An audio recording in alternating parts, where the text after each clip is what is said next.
Փաշինյանի աղմկահարույց հայտարարությունների, երկրում ստեղծված վիճակի և նախընտրական պրոցեսների մասին այս պահին զրուցելու եմ կամուրջ քաղաքացիական նախաձեռնության համահիմնադիր Արման Աբովյանի հետ։ Բարև ձեզ, շնորհակալ եմ, որ այստեղ եք։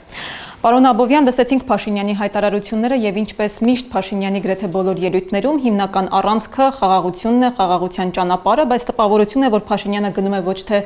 խաղաղության ճանապարհով, այլ փորձում է փոխել Հայաստանի պետական գաղափարական հիմքերը։ Նա փաստացի ասում է, որ անկախության հռչակագիրը կոնֆլիկտային փաստաթուղթ է, Արցախ բառը նույնիսկ եկեղեցում հիշատակելը կարող է ընկալվել որպես պատերազմի կոչ եւ միաժամանակ վստահեցնում է, որ միևնույնն է խաղաղության պայմանագիրը կնքվելու է։ Հիմա սա խաղաղության քաղաքականություն է։ Ոչ, այս իշխանությունը գեներացնում է պատերազմ, գեներացնում է արհավիրք եւ սա լոկ հայտարարություններ չեն, որովհետեւ ներկայացնելով Արցախյան հիմնախնդիրը որպես պատերազմի պատճառ, իրենք ըստ էության ստում են եւ ստում են նենգաբար, առանց սա ինչ որ հուզական գնահատական չի, շատ པարզ պատճառով Արցախյան հիմնախնդիրը հետևանք է, ոչ թե պատճառ պատերազմի։ Իսկ պատճառը բոլոր գործընթացների դա Թուրքիա եւ Ադրբեջանի ու ավելի շատ sense, բրիտանական նաեւ, եթե sense ավելի ընդհանրական նայեք, նախագծի իրականացնումն է Մերձավոր Արևելքում եւ մասնավորապես Հարավային Կովկասում հայկական էթնոքաղաքական տարի ոչնչացման, որ ավելի պարզ լինի,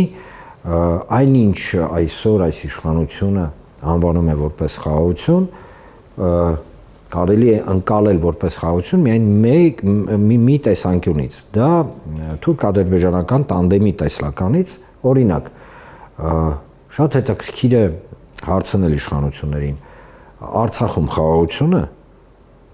ես կարծում եմ, որ իրենք պատասխանեն այո, կամ օրինակ նույն իշխանություններին հարցնել, իսկ Արևմտյան Հայաստանում խաղաղությունը նույնպես կպատասխանեն այո։ Նույն խաղաղությունը նախապատրաստվում է Հայաստանի համար եւ այս իշխանության վերնախավի եւ ոչ միայն վերնախավի բոլոր հայտարարությունները արգասիկ են խաղաղության գործընթացի Արևմտյան Ադրբեջանի համար, ոչ ավել, ոչ պակաս, այսինքն մենք տեսնում ենք բավականին հմուտ, այստեղ պետք է հուզականությունից դուրս գալ, քաղաքական գործընթաց Հայաստանի Հանրապետության ապամոնտաժման եւ Հայաստանի Հանրապետությունը Արևմտյան Ադրբեջան սկզբից դե ֆակտո, հետո դե յուրե վերածելու գործընթաց, սա հորետեսական կանխատեսումներ չեն, սա այն իրականությունն է, իրողությունն է, որի մեջ մենք ապրում ենք, քանզի եթե մենք հրաժարվում ենք ընկալել եւ ընդունել պատճառահետևանքային գործընթացները, մեր շուրջ, ապա մենք անխուսափելիորեն կանգնելու ենք մի հանգրվանի առջև, որը ըստ էության այս իշխանությունը անվանում է խաղաղություն, իսկ յուրաքանչյուր տրամաբանություն ունեցող մարդ որակում է լավ, մեղմ ասեմ, քաղաքական առումով սպանդ։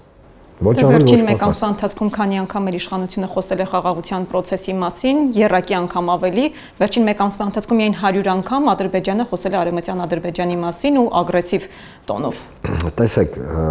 այստեղ պետք է կրկին դուրս գալ անձնական նախապատվություններից, այսինքն իշխանություն, ընդդիմություն, Փաշինյան կամ այլ քաղաքական գործիչ։ Մենք պետք է նայենք փաստերի վրա։ Փաստերը ասում են հետևյալը, որ իշխանության բոլոր գործողությունները միտված են ձևավորելու առավել բարենպաստ նպատակներ Թուրքիա եւ Ադրբեջանի համար, նույնիսկ իրենց խոսացող գլուխները, վերջին ժամանակահատվածում չխորշեցին օգտագործել Իրանում տեղի ունեցող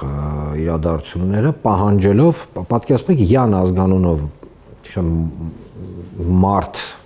դե լավ սենց ասենք, երբ որ ասում են, որ Հայաստանի տարածքով պետք է հումանիտար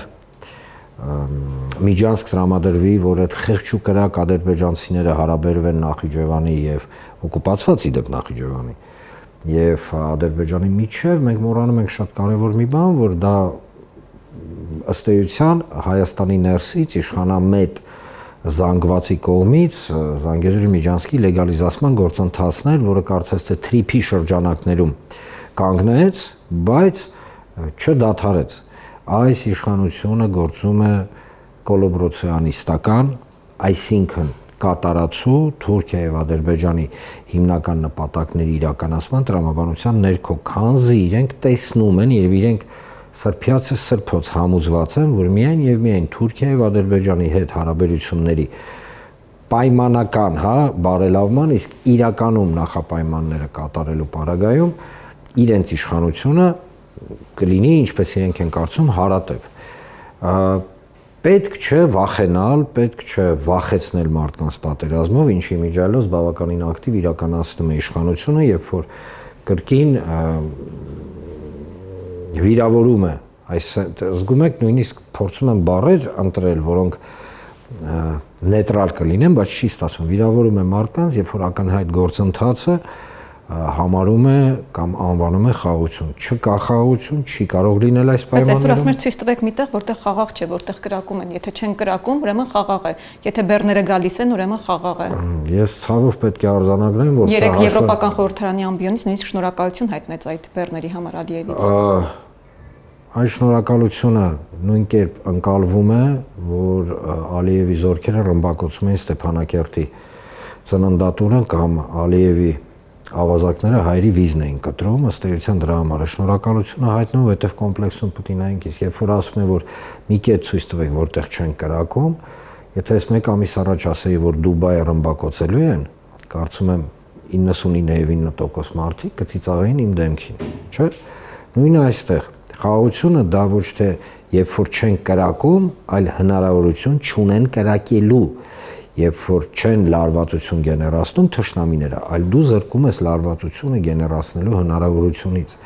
Չկրակելու թեզը ինքը ամենապրիմիտիվ մարդկանց վիրավորող թեզն է։ Դրա հետ մեկտեղ խաղաղությունը կոմպլեքս է, աշխատանք է եւ ունի շատ կարեւոր մի առանձնահատկություն։ Եթե խաղաղությունը երաշխավորված չէ որոշ գործոնների, հա, ներքո, ապա դա խաղաղություն չէ։ Իսկ երբ որ մարդկանց էշի տեղ դնելով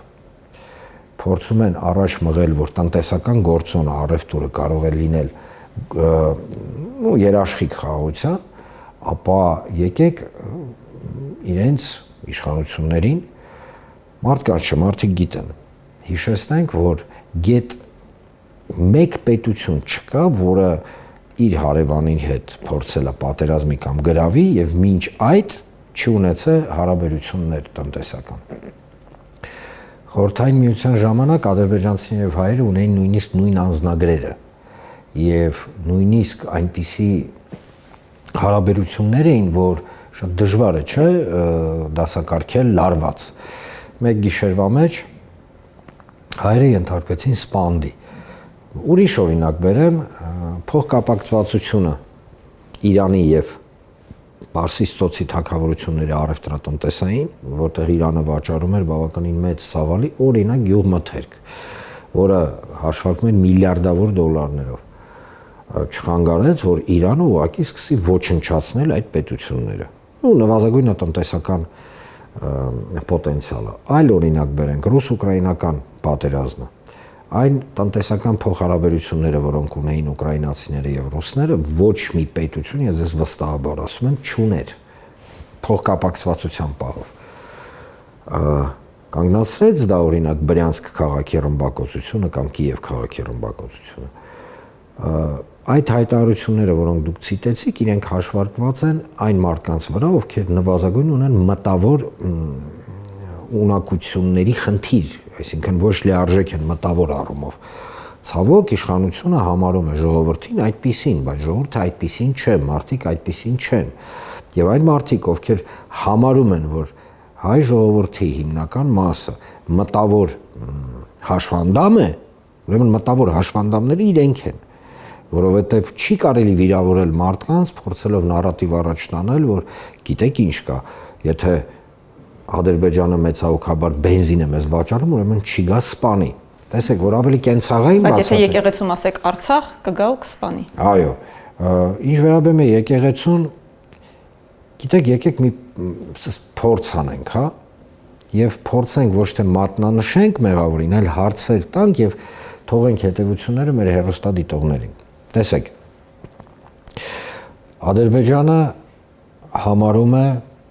Արցախը, Արցախյան հիմնախնդիրը որպես օձիք ամբողջ տարածաշրջանի վզին։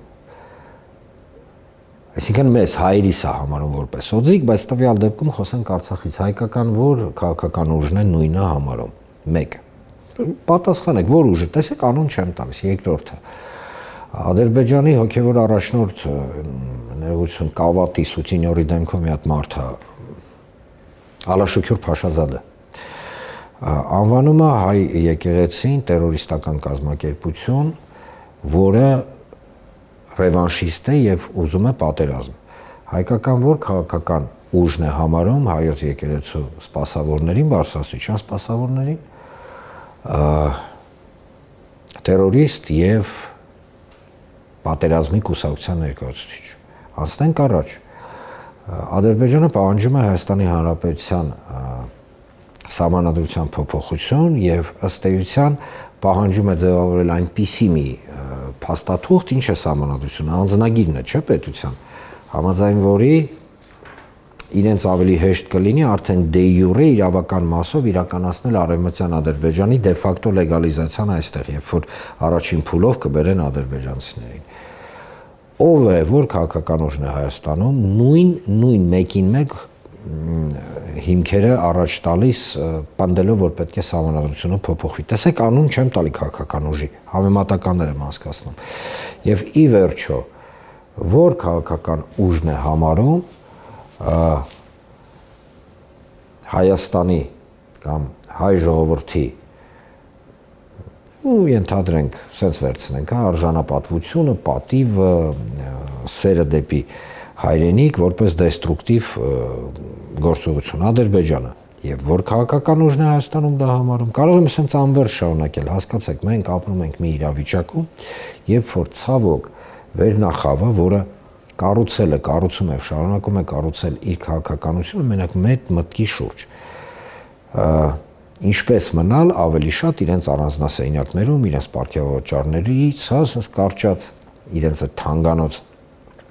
չգիտեմ մեքենաներից եւ այլն պետք չի հասկանում եք մանգալ խորքային ինչ որ պատճառներ բանը պետք չի Ժորժ ջան մածունը սպիտակ է աշխարհը տարակի Փաշինյանը հայտարարի որ մածունը սև է բայց մենք գիտենք որ սպիտակ է նույնը ընդդիմությունը հայտարարի որ մածունը սև է մենք գիտենք չէ որ մածունը սպիտակ է նույնը այստեղ Թուրքիա եւ Ադրբեջանի դոկտրինալ կոնցեպտի մեջ դրված է սևով սպիտակի վրա գրված է որ մենք հանդիսանում ենք իրենց թշնամիները հիմա դու քեզ ճղես մեջտեղից երեխուտ էլ ոտի տակ մատանես դա չի փոխում իրենց տեսլականը խաղաղության եւ պատերազմի որոշողները ցավոք դա այնպես չի որ մենք ենք նստում հիմա որոշում կռիվ կլինի թե չէ դա ինչ է պատերազմը սենց ասենք գեոստրատեգիկ գործընթացը այդի որոշում են նրանք ովքեր կոպիտ ասած տեսնում են որ հնարավոր է պատերազմով ոչնչացնել կամ հասնել նպատակի ճիշտ է հիմա եթե դու համամիտ ես այդ մտքի հետ որ քեզ կոտորել են մորթել են հայրենիքիցդ զրկել են եւ ի վերջո գալիս ես մի իրավիճակի երբ որ ասում ես դե լավ ինչ եղել անցել է այսինքն դու կարտ բլանշ ես տալի դեմինին չէ դեմինը ինչ չպետք է պատերազմի այսինքն այս իշխանությունը շատ պարզ եւ հստակ ինքը պատերազմ եւ արհավիր գեներացնող է երբ որ ասում են չէ որ սահմանի վրա չեն կրակում բայց դրա դիմաց ուզում եի դա էլ անդրադառնայի ինչի չեն կրակում եկեք սկսենք շատ պարզ պատճառով հակառակից գանք իսկ ինչի էին կրակում որովհետև մենք դիմադրում ենք ինչ որ բաների դեմ, չէ՞։ Հիմա եթե չես դիմադրում, ինչ կա չկա տալիս ես, էլի իմաստը որն է որ կրակի։ Դա գիտեք հավասարազոր է մի բանի հավասար պայմաններում ենք իրարից պահանջներ այլևս չունենք, սահմանադրություններ չենք փոխում իրենց պահանջով, սահմանադրությունը փոխում ենք, որովհետև դա կառուցված է եղել կոնֆլիկտային տրամաբանության հիման վրա։ Ստում է, դե ինչ ասեմ, ստում է, որովհետև պահանջները Ադրբեջանը ամենօրյա ռեժիմով են, բա որ պահանջները չունեք։ Բա Ինչի համար Ադրբեջանը միջև հիմա չի ստորագրում այն անտերյանն ինչ խաղաղության պայմանագիրը։ Հա։ Ինչի։ Տրամաբանություն հասկանում եք, երբ որ ասում են կոնֆլիկտայինի մեջ է կառուցված, այդ կոնֆլիկտայինի մեջ կառուցվածը դու չես բաները քեզ են արել։ Դու չես պատերազմը սկսել, քո դեմ են սկսել, դու չես էթնիկ զտումներ արել։ Հասկանում եք, սա այնքանով է սարսափելի, որ մեզ որպես մի ժողովուրդ ում հետևողականորեն ոչնչացնում են յան ազգանով մարդիկ ներկայացնում են որպես գիտեք, գեներացնող այդ ոչնչացման գործընթացը մարդիկ, այսինքն մեզ իրականում ասում են հետևյալը, Ժորժ ջան, ասում են մի դիմադրի կարողա չսպանեն։ Սա է ասածը։ Իսկ որ իրանք չեն սպանում, տեսեք, իրանք մեծահոգաբար մեզ վաճառում են բենզին, ախր ուղղակի մարդու գլխի մեջ չի տեղավորվում այն նենգության խորությունը, որով մարդկանց գլուխը լվանում են։ Հարց տվեք ձեզ, խնդրում եմ ուղղակի հարց տվեք ձեզ։ Ինչի համար հետևողականորեն ոչնչացվում են հայերը ու հայերն են կորցնում իրենց հայրենիքի մասնիկները, բայց այսօր մեզ յան ազգանունով մարդիկ արգելում են, նույնիսկ փորձում են արգելել, նույնիսկ որ մենք հիշենք դա։ Դուք հասկանում եք, որ բռնաբարում են, ուղղակի բռնաբարում են ձեր մեր բոլորիս օրինակ նախնիների սխրանքները, մեր հիշողությունը, մեր ամեն ինչը մեզ դարձնում են, գիտեք, որ ավելի պատկերավոր լինի, գոյություն ունի հետևյալ թեզը։ Փափուկ ուժի soft power-ի տեսության մեջ կոչվում է animal step, կենդանու քայլը։ Ինչ է դա նշանակում։ Երբ որ դու մարդկանցից հանում ես բոլոր այն պատնեշները, համաձայն որի իրենք մարդ են, այլ ոչ թե սնվող էակ, հա մարդ են, այսինքն ընտանիքի զգացում, հայրենիքի զգացում, ընկերության զգացում եւ այլն, եւ փոխարինում ես դա կերով, այսինքն ասում ես կերը տեղը լինի, ամեն ինչ, դա կոչվում է այդ ամբողջ process-ը անասնացում, այսինքն animal step։ Այսինքն հիմա մարդկանց ուղեղից փորձում են ջնջել Արցախ անունը։ Չէ, ոչ միայն Արցախ, Արարատը, ոչ միայն Ցեղասպանությունը, ցեղասպանության ոչ թե հիշողությունը, այլ մեզ փորձում են դարձնել աննասուն։ Սա չափազանցություն չի։ Փաստացի այսօր նաև Փաշինյանը խոստովանեց, որ իր հրահանգով է աշխատանքից հեռացվել ցեղասպանության թանգարանի ինստիտուտի տնօրենը, որովհետև համարձակվել է ցեղասպանության մասին եւ Արցախյան հիմնախնդրի մասին պատմող գիրք նվիրել Վենսին։ Ես ավելի քան համոզված եմ, որ Փառք Աստծո մեր բոլորիս մեջ վիրավորվելու նվազագույն ունակությունը չի կորել։ Այն ինչ անում է այսօր ներկա իշխանությունը մի քիչ մի կողմից էլ նման է քաղաքական ինքնասպանությանը, որովհետև այն խայտառակ ցածր ռեյտինգներով ստիպված է մեծ բառերն էլ օգտագործել, որ ունի այսօր իշխանությունը, փորձեր այսենց, հա, կրկին վիրավորել մարդկանց, կրկին մարդկանց անասնացնել, պնդելով, որ Չէ, հպար դեմքով են այդ ամենը ասում, գիտեք ինձ դա զարմացնում, ախր իրանք հասկանում են, ինչ չեն ասում, հպար դեմքով լուրջ ելում են, ասում են ես եմ ասել, հա ոնց թե ես եմ ասել։ Ինչ է խոսում։ Ասում է պետական քաղաքականության խզում կա։ Պետական քաղաքականության, եթե խոսքը գնում է Ադրբեջանի պետական քաղաքականության հետ, այո, խզում կա։ Բայց եթե խոսքը գնում է Հայաստանի Հանրապետության մասին, որտեղ կրկնեմ, այս մարդիկ պետության հետ կապ չունեն, իրենց համար պետական ապարատը սկսում է վերջացնում է 3 գործոնների վրա՝ ռեպրեսիվ ապարատ 1, այսինքն մարդկանց բռնեն, դատեն, բերանները փագեն, չգիտեմ ինչ անեն։ Երկրորդը անձնական բարեկեցություն, պարգևավճարներ, չգիտեմ, տեսել եք ոնց է դեմքերը փոխվել։ Դուք տենում եք իրանք ոնց են մանգալի, ոնց են մարդկանց հետ շփվում։ Հա ճիշտ է, վերջերս սկսել են տարբեր տեսակի սննդամթերք ուտել կամերաների դեմը, կարծելով, որ սննդամթերք ուտելը տեսախցիկի առջև դա ժողովրդի ծոցից դուրս գալու նշան է։ Խաղաղության նշան է, ասում են։ Դրանով աշխարհին ցույց են տալիս, որ մեր երկրում խաղաղ է եւ մենք հանգիստ ծնվում ենք։ Ուրեմն աշխարհին ցույց տալու համար, որ մեր երկրում խաղաղ է, սննդամթերքի ուտելը մոտավորապես ունի նույն տրամաբանությունը, ոնց որ օրինակ եթե մարդ ուզում է ցույց տա, որ ինքը առողջ է, վազելով գնա ու գլուխը խփի պատին։ Որ ասում են, ես խփում ես այնց առողջ տղա եմ, որ ասեմ ծառը կարում եմ, գնամ գլուխս խփեմ պատին։ Կամ շատ լավ մի արտահայտություն կա, սիրտս կտրակի, որ չասեմ։ Ժողովուրդ, տեսեք, մեզ որքան, մեզ դե լավ, այս կողմը գնանք, ձեզ բոլորիս ու մեզ այնքան անմեղսունակի տեղ են դրել, որ օրինակ սենց արտահայտություն են անում, ֆանտաստիկ է։ Ուրեմն անվտանգության երաշխիքը կարող է լինել միայն խաղաղությունը։ Ժողովուրդ ջան, գաղտնիքներ են բացում, տեսողության երաշխիքը կարող է լինել միայն աչքերի առկայությունը։ Կուշտ լինելու երաշխիքը կարող է լինել սննդի առկայությունը։ Ուշադիր, անձրևի երաշխիքը կարող է լինել միայն ջուրը։ Այն մոտավորապես սրա մեջ է։ Ու սա մեզ փորձում են ներկայացնել որպես քաղաքական դոկտրին, դուք հասկանում եք, ով են սրանք։ Խորքային առումով։ Պարոն Աբովյան, հիմա բայց նախընտրական փուլում ձեր ասածը շարունակելով եւ ընդդիմությունը եւ իշխանությունը օրակարգում պահում է մի հարց, որ իշխանությունը ասում է, եթե գնաք ընտրության եւ ընտրեք ընդդիմությանը, պատերազմ է լինելու, որովհետեւ ընդդիմությունը չի ընդունում մեր բերած խաղաղությունը։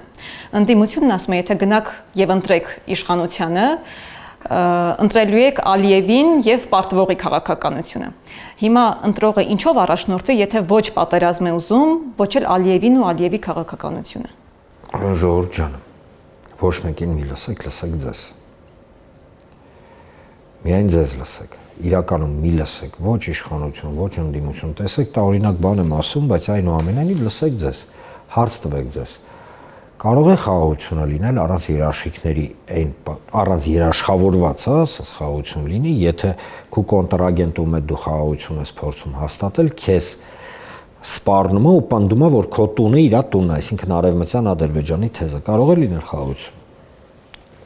Ինձ մի պատասխանեք, ձեզ, սա մեկ, երկրորդը։ Այո, իշխանությունը աշխարհի չեմպիոն է, այսպես կոչված 180 աստիճան հակառակ խոսքերի եւ գործողությունների տրամաբանության մեջ։ Կովիդը հիշում եք, պինցետով էին բուժում։ Մի քանի հազար հոգի մարզվեց։ Հիշում եք մինչև 2020 թվականի ընդհանուր մինչև սեպտեմբերի 27-ը ոնց են իրենց ճաղում ուղակի մեջտեղից սպանդելով, որ պատերազմ չի լինի։ Տեսակ ինչ եղավ։ Հիշում եք, որ թե կարող եմ շատ բաներ հիշեցնել, բայց կարող եմ ասել մի բան, առաջինը, ստում է իշխանությունը, երբ որ ասում է, եթե հանկարծ իրան չընտրեք պատերազմա լինելու, ստում է, վախեցնում է, ասեմ ավելին, ձեզ եւ մեզ շանտաժի է ենթարկում, վախեցնում է։ Եվ այո, այս մարդիկ ունեն ընդամենը մեկ նպատակ՝ փոխանակել իրենց անձնական բարեկեցությունը Հայաստանի Հանրապետության գոյության հետ, ձեր եւ մեր բոլորիս, նույնիսկ այն մարդկանց, ովքեր միջև հիմա իրանց հավատում են։ Սա է, ուրիշ բան փնտրել պետք չի, տենց են այդ մարդիկ որոշել։ Եվ կարծում եմ, որ չեմ կարծում, որ ամենասկզբից տենց մտածված է, չէ, քանզի այս մարդիկ ոչ մի կերպ եւ ոչ մի կապ չունեն իրականում Հայաստանի Հանրապետության հետ խորքային առումով։ Չունեն այդ մարդիկ իրանց համար հասկանում եք ես ասեմ, երբ ես հասկացա, որ այս մարդիկ ընդհանրապես կապ չունեն ոչի բանի հետ։ 2019 թվականին, երբ որ անհեթեթ բաներ են խոստալի, այմիջալից այդ խոստումները ինչ եղավ, դա էլ մի հատ հիշացնենք էլի։ Զգացել եք վերջի ամսվա ընթացքում ոնց են սրանք լցվել սիրով դեպի թոշակառուներ։ Դա այն թոշակառուներ, որ մի ամիս առաջ հեգնում էին ու ձեռ էին առնում։ Որ առավոտից իրգուն իրաց ճղում են մեջտեղից, որ ընտրակաշառքներ չեն լինի, բայց այդ 10,000-ները մարդկանց ինչ ընտրակաշառք չի, չնայած տխրեցնեմ ձեզ, չի աշխատելու այդ ձեր ընտրակաշառքները, արդեն չի աշխատում։ Մի հատ դուս եկեք փողոցը մի հատ քայլեք, առանց ձեր ավտոբուսով բերած մարդկանց։ Դուս եկեք քայլեք, մենակ չպատմեք հեքիաթներ, մենք քայլում ենք եւ այլն։ Չեք քայլում։ Մենք չգիտենք, Երևանում չենք ապրում, չենք տենում ոնց է քայլում։ Դուս եկեք այդ թանգանոց ռեստորաններից, այտենց այդ բաներից, չգիտեմ, կարգավիճակից։ Արիերեսվեք իրականության հետ եւ ամեն ինչ պարզ կլինի։ Պարոն Աբովյան, քանի որ խոսեցինք ընտրական process-ի նախընտրական շրջանի մասին, վերջին շրջանում ակտիվ գործում է նաև առաջարկ Հայաստանի նախաձեռնությունը, որի շուրջ համախմբվել է Գագիկ Ծառուկյանի թիմը։ Պարոն Ծառուկյանը հայտարարեց, որ ներկայանալու են ընտրությանը սեփական օրակարգով եւ բացառում է իշխանության հետ կոալիցիա կազմելու տարբերակը։ Ձեր գնահատմամբ առաջարկ Հայաստանի նախաձեռնությունը փորձում է դառնալ ընդդիմության նոր բևեռ, թե հնարավոր է նաև կարողանա համախմբի ընդդիմությանը։ Մենք մշտապես դեմ ենք եղել բևեռացմանը։ Պարոն Ծառուկյանը, մշտապես մենք բոլոր յուրաքանչյուր նորմալ մարդ դեմ է բևեռացմանը։ Ժորժան, եթե որովհետեւ բևեռացումը ինքը բերում է բավականին վատ այն ինչ հիմա եղավ, իմիջիալը իշխանությունն ամեն ինչ որ բևեռացում լինի։ Ամեն ինչ դա մեր իրար միս ուտելը իշխանության այդ պարատանյութն է, որով սրանք աճում են։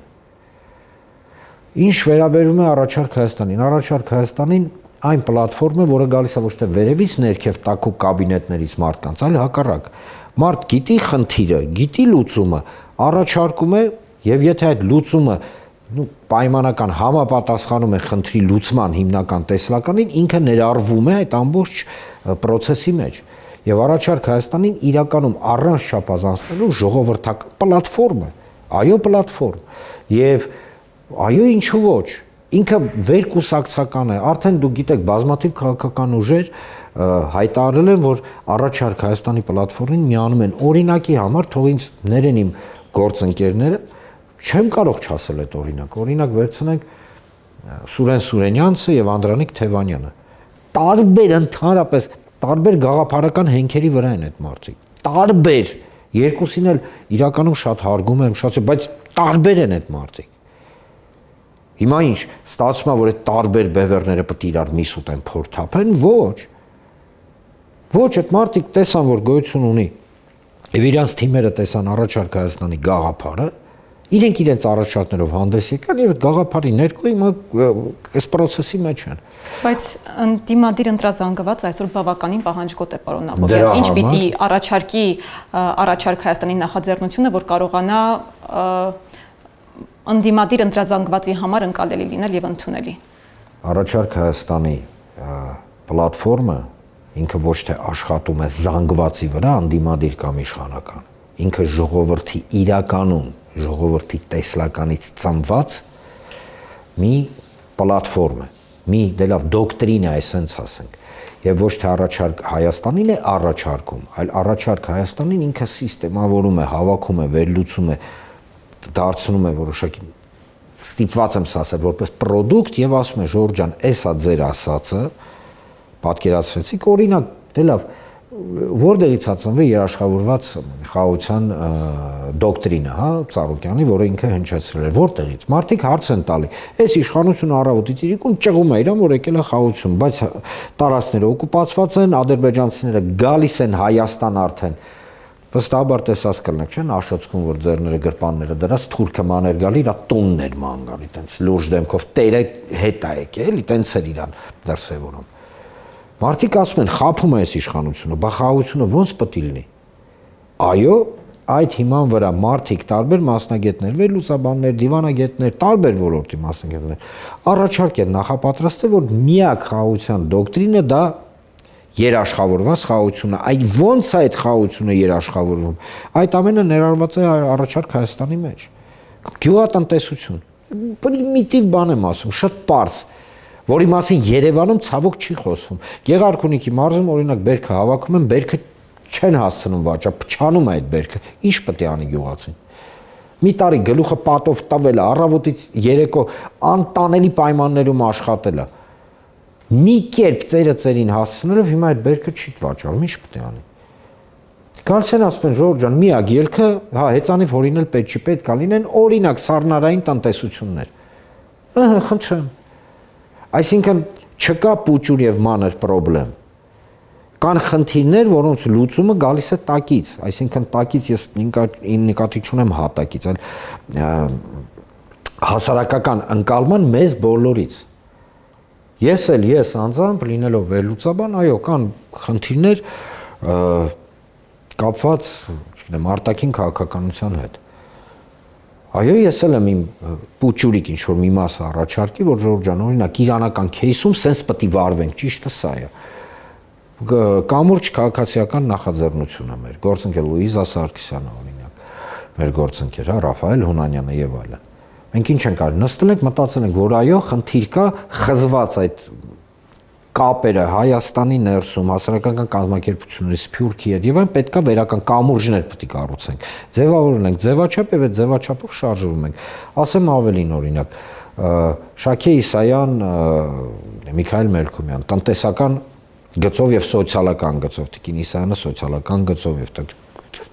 եւ առաջարկներ են մարդիկ ձևավորում։ Աշխատում, այսինքն ինքը գիտեք ոնց կենթանի օրգանիզմ է, այսինքն ինքը աշխատում է։ Եվ այո, շատ լեգիտիմ հարց եք տալի, որ ինչ պետք է առաջարկի Հայաստան, բայց ինքը հենց առաջարկը Հայաստանին հենց ինքն իրեն արդեն առաջարկի։ Մարդիկ պետք է, գիտեք ոնց, չի կարելի մարդկանց դուրս մղել, ինչը մենք տենում ենք վերջին ժամանակահատվածում, ոչ միայն վերջին ազնիվն ենք, էլի։ Երբ որ ցավոք մարդկանց կարծիքը եւ խնդիրների լուծման տեսլականը վերջում էր դիտարկվում, սկզբից դիտարկվում էր տաքուկ կաբինետներում ձևավորված տեսլականը։ Մենք ասում ենք, պետքա հակառակը լինի։ Շնորհակալություն, պարոն Աբովյան, հարցերը շատ են, բայց ինձ հուշում են, որ մեր ժամանակը սպառված է։ Շնորհակալություն հետաքրքիր զրույցի համար։ Հիշեցնեմ, որ զրուցում էի Կամուրջ քաղաքացիական նախաձեռնության համահիմնադիր Արման Աբովյանի հետ։